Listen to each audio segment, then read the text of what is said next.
Recently, there's been a lot of buzz over two incredibly popular franchises having feature-length film releases. The world-renowned anime and manga known as Demon Slayer, and the worldwide violent video game phenomenon known as Mortal Kombat. Two franchises that I'm a fan of as an anime fan and a gamer who also happens to be a pretentious YouTube critic. I should put that on my resume. Anywho, I'm here to talk about these movies and give you my thoughts and opinions on these films overall. I watched Mortal Kombat on HBO Max with my parents, and I saw Demon Slayer in theaters alone, making it the first time I've been to the movies since February 2020. Saw another anime flick then.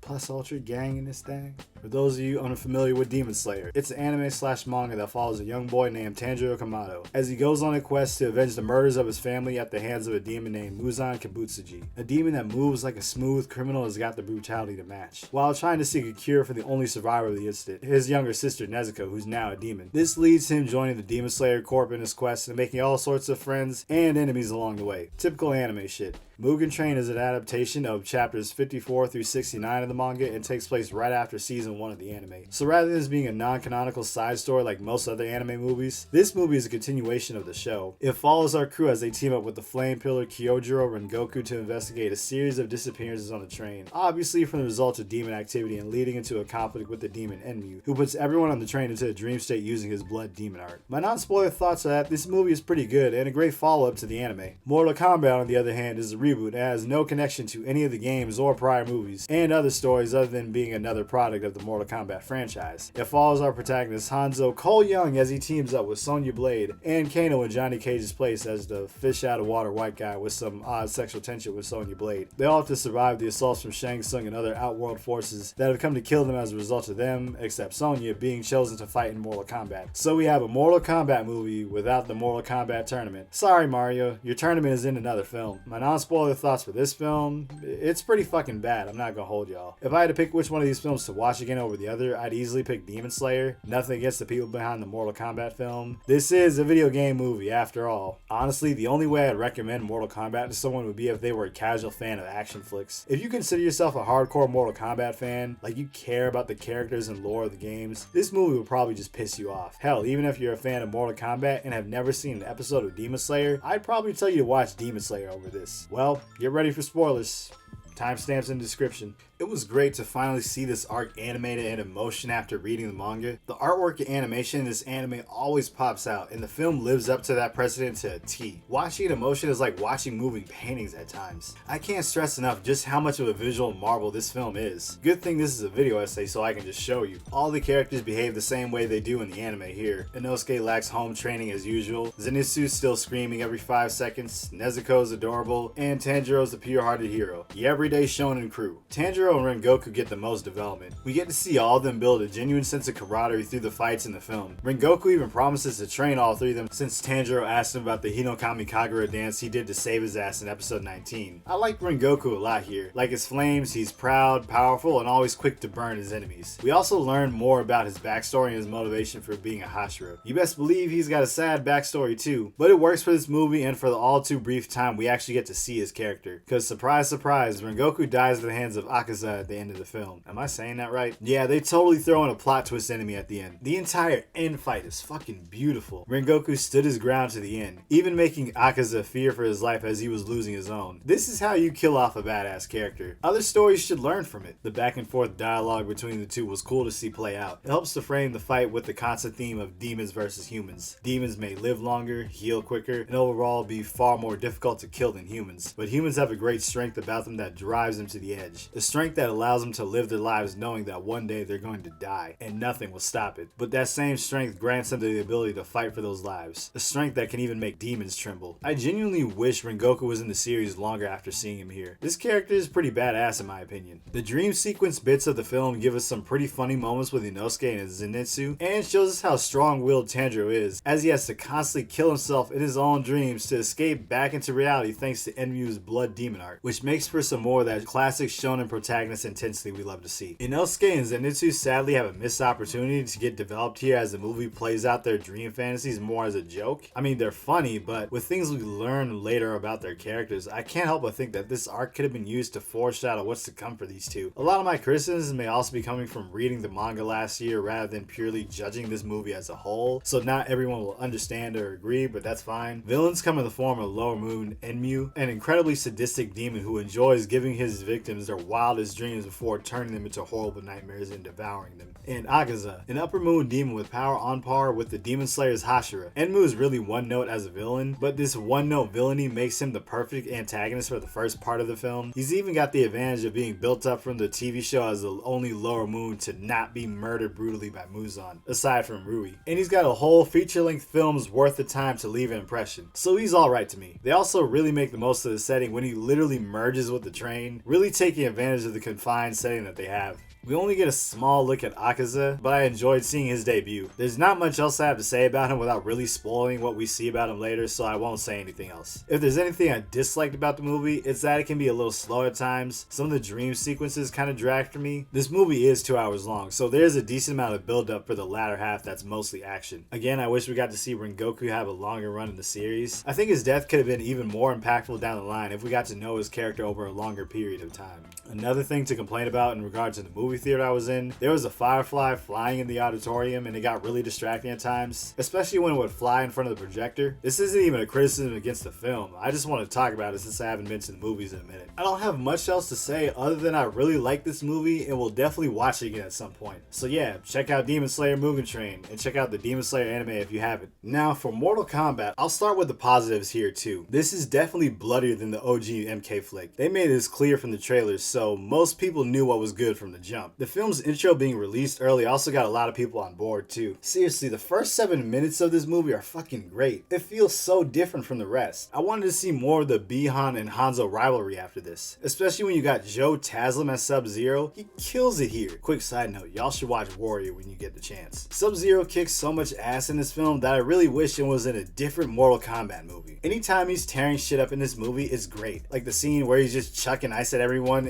while they're all chilling at the calf or whatever that was. It looked like they were just tossing buckets of ice from behind the camera. The infight with Scorpion returning to fight Sub-Zero was also great, despite Cole Young being there. There were some pretty funny jokes, like the repeated leg sweep scene. That one was a pretty funny meta reference to the games. I'm a sucker for jokes like these. There were some costumes that were nice too. Kung Lao, Sub-Zero, and Scorpion honestly looked the best to me. That's about it for me in regard to positives. Now for the flood of dumb shit in this movie. To me, this feels like a bad Hollywood attempt at a Mortal Kombat movie rather than being a Mortal Kombat movie. Let me explain. Producer Todd Garner said that they left out Johnny Cage in the first installment. Fuck, there's gonna be another one of these. Because they wanted to focus on the Asian characters in Mortal Kombat. They preferred this over injecting another white male lead into the plot. Okay, interesting idea. In regard to the Cole Young character, writer Greg Russo was basically forced to put him into the plot thanks to higher-ups like Garner in order to explore the confusing mythology of Mortal Kombat and make it more palatable for a wider audience. Creating a character for the movie also allows them to have a protagonist that they can essentially do whatever they please with, granting themselves creative liberties while also avoiding pissing off fans by changing beloved characters. Russo also sought to insert Cole into the story as organically as he could in order to appease the studio and keep the story intact. All pretty understandable considering the task he was given here. I'm bringing all this up about Russo and Garner to explore the behind the scenes decisions with some things in this movie and to elaborate on why a lot of what these two said has to be some of the biggest load of bullshit that I have read in a while. Addressing Garner first, you realize that Johnny Cage wasn't the lead in the original Mortal Kombat or in the games. It was Liu Kang, the Asian lead you already had in your story. Were you guys considering making Johnny Cage a protagonist? Because I don't know why else you would even worry about having a white male lead. Also, you realize Johnny Cage is a fan favorite MK character, right? Even if he is a white male, people would watch a Johnny Cage led MK movie if it looked good enough. Hell, I'd watch that shit. He would have been a way better lead than the studio insert you shoved into this movie. Speaking of Cole Young, I'm just getting this rant out of the way. I fucking hate this guy and his family. I don't think anyone wanted this character. Russo said that most of the people watching this film won't know what Mortal Kombat is. Greggy boy, you realize that Mortal Kombat is a worldwide phenomenon? The ESRB rating system for games quite literally exists because of this game. Mortal Kombat has even been banned from a few countries because of its violent content. There have been older movies, animated movies and shows, live action TV shows, web shows, comic books, tons of online discourse, and 3 incredibly popular recent releases over the last decade from this franchise. franchise. Even if someone isn't a hardcore fan of Mortal Kombat, they will be familiar with it in some capacity. I promise you, people know what Mortal Kombat is, and I guarantee you that none of them gave a fuck about this Cole Young guy, even if they've never played an MK game in their fucking life. Yeah, it's an admirable effort to make him a descendant of Scorpion, but who cares when the character himself is boring as shit? This dude could literally be a silent game protagonist, and he would be no different. I don't give a fuck about his family. I can't even tell you what their names are. I was honestly rooting for Goro in that fight. Yes, Goro. Kill him and his family so we don't have to see them in a fucking sequel. Bring back Louis Tan as Movado or some shit. And don't even give me the excuse that they're using his character to be more creative with the lore. He's just here as a Gary Stu protagonist that they have outright told us is going to be the next Mortal Kombat champion. Well shit, you guys spoiled how your sequel's going to end. Don't sit there and tell me that these people are going to think to have any kind of twist to what they're telling us. Don't be that fucking gullible. These dudes threw originality out the window the minute they decided to shove in a generic prophecy plotline into the film. A prophecy we never learned the origin of, by the way. Like, who the fuck said this shit? The Elder Gods? This is what I mean when I say this is a bad Hollywood attempt at a Mortal Kombat movie. Despite trying to capitalize off of the success of a popular gaming franchise, they underestimate just how popular and beloved the game actually is and shoehorn a generic good guy protagonist like Resident Evil did with Alice. Despite having a whole plethora of characters from the game that they could have followed instead, now this guy is going to be the hero of the MK movie universe as their new Goku. It's all about Cole now. Like, fuck man, Russo said that it was critical for Cole to not hog the spotlight from iconic characters like Scorpion and Sub-Zero, but that is exactly what he does at the end of the movie. They take down Sub-Zero and Scorpion just pieces out, implying that now that Cole's here he can leave. Fuck that shit, man. Don't give me Scorpion's great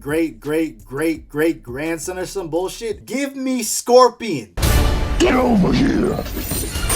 How are you gonna tease us with those first 7 minutes and then shit the bed this hard with the rest of the movie? Aside from that, some of the acting in here is really bad. The first scene with Liu Kang at the temple has him walking around and looking at everyone all weird, like he's staring into their souls and is like talking like a religious nut job in a way. I don't know, it's hard to describe, but his character was really creeping me the fuck out. I'm not blaming the actor either, because I've seen Liu Lin in the 2017 Power Rangers movie. In that film, he was like a bad boy, troublemaking type of character. He cracked a lot of jokes, did a lot of dumb shit, and overall was actually an interesting character from that film in my opinion. The actor has charisma. I have seen it. Liu Kang's behavior probably falls more on the directing, but I still feel the need to call it out. I'm going to be in the minority here, but I hated Kano. He has some funny lines, but he's way too fucking annoying to me. Every scene this dude is in, he never stops talking, always droning on and on until someone in the movie has to actually shut him up. He was honestly just doing way too much for me, man. I can see why people like him, but I'm personally never going to like a character if they can never stop talking. I have too much real life experience with people who never shut up. The other characters aren't all that great either. On the villain side, they all just seem to be a random collection of Mortal Kombat villains haphazardly thrown into the plot just because they're recognizable from the games. They don't offer any real significance to the plot. Otherwise, they wouldn't put Mileena in a Mortal Kombat movie without Katana. She's Katana's clone for fuck's sake. They also have Mileena showing her teeth the whole time. The whole point of her look is that with her mask, she looks like a beautiful woman or damsel in distress or whatever, which all goes away when she takes it off, revealing her fangs. It doesn't work when she always has them out. They don't even give her or any of the other characters any real moment to shine, considering how fast some of them get taken out and how little they already do in the movie. You're gonna see some of your fan faves go out unceremoniously in this. Guess we're not getting a Mileena versus Katana story in a sequel. Plus, Shang Tsung in here has to be the lamest Shang Tsung I've ever seen, man. They don't give this man shit to work with in regard to making this villain stand out in this movie, let alone compared to the last Shang Tsung we had in a movie and in Mortal Kombat 11. Also, Kung Lao's death is just dumb. Never mind that Raiden is a useless hack who's reluctant to help the people who are supposed to be his defenders, but Liu Kang has an opportunity to save Kung Lao right here when Shang Tsung grabs him and starts sucking his soul out. Damn, that sounds really nasty in a different context. You can shoot fireballs from your hands, you jackass. Fucking hit him already. Do your flying dragon kick. Do anything other than just stand there shouting no and letting him kill your cousin. I hate when movies do this shit, man. Worried about my friend dying? Let me scream dramatically instead of trying to help them. Really just makes these characters look dumb as shit for no reason. I also gotta say, for a Mortal Kombat movie, this film has a disturbing lack of cool places for the fights to actually take place, let alone iconic locations from the game. You could have had this random desert temple be the Wu Shi Academy instead, but nah, Hollywood is gonna Hollywood. Like, is this supposed to be Outworld? This looks like some random place in the desert. How the fuck are you gonna have an updated made an MK movie and not try to have any iconic locations from the games. The Deadpool, the Living Forest, Shao Kahn's Coliseum, the Soulnado, the Pit, the Jinsei Chamber, the fucking Netherrealm. There are so many cool places in the games you could go, yet you picked the most generic looking places to visit. The first movie had cooler looking locations than this. The dialogue here is also really fucking bad. For some reason they thought it would be a cool way to reference the games by having characters say direct lines and quotes from the games. Only thing is, in execution, this shit is just cringy. It works in the games because it's not the character saying this shit. It's the in-game announcer for the fights. I don't think fatalities would be nearly as cool if they had the character say, "Fatality," after they perform it. When Kung Lao said flawless victory after slicing the tar in half, I rolled my eyes more than anything. That moment would have been so much cooler if you didn't ruin it with this corny shit. Imagine if we're somehow unfortunate enough to get a Devil May Cry movie in the future. Just picture Dante saying, "smoking sexy style," in the middle of a fight when he's tearing demons up. Now all of a sudden that doesn't sound cool anymore. If you really wanted to be more like the game, then maybe have an actual fucking tournament in the next movie where you can have an announcer in the movie that says all this shit over the match. Like in the first movie. Flawless victory. They also try to explain the powers here with a new power system called Arcana granted to them through the dragon birthmarks. Apparently these marks unlock some hidden potential chi shit for those chosen and can be given to another person if they're killed in combat. Basically granting the combatants superpowers. Because we truly need an explanation for the powers in Mortal Kombat. The system in place has its problems to begin with. Like, what happens if a combatant gets killed in a car wreck or something? Does that person that drove that car get the dragon mark and take their place? What happens if they're mauled by a bear? Does that bear become the next Mortal Kombat champion? Does that bear get plot armor like Cole? Yeah, I'm being nitpicky, but that's what happens when you don't consider the implications of your own writing. Admittedly, the idea of the dragon marks is interesting, but I feel like it'd work better in an original story that's not Mortal Kombat. This movie also ends with some of the worst sequel bait I've ever seen. Wanted to see Johnny Cage? Come back next time on another adventure with Cole Young as he finds the other combatants. Fuck y'all, man. So many movies do this bullshit now, and it's so tired. Always so worried about what comes next that the movie you're actually making always suffers. How about you guys make a good movie first before you worry about making more bullshit for the masses to consume? Overall, this film was pretty bad. I'd see more of a casual audience enjoying this rather than the hardcore MK fans, but I don't recommend this movie either way. Demon Slayer was fun, Mortal Kombat was dumb. That's all for this video. Feel free to share your thoughts, positive or negative, down below. I'm Tassan Young and I'm out. Be easy out there.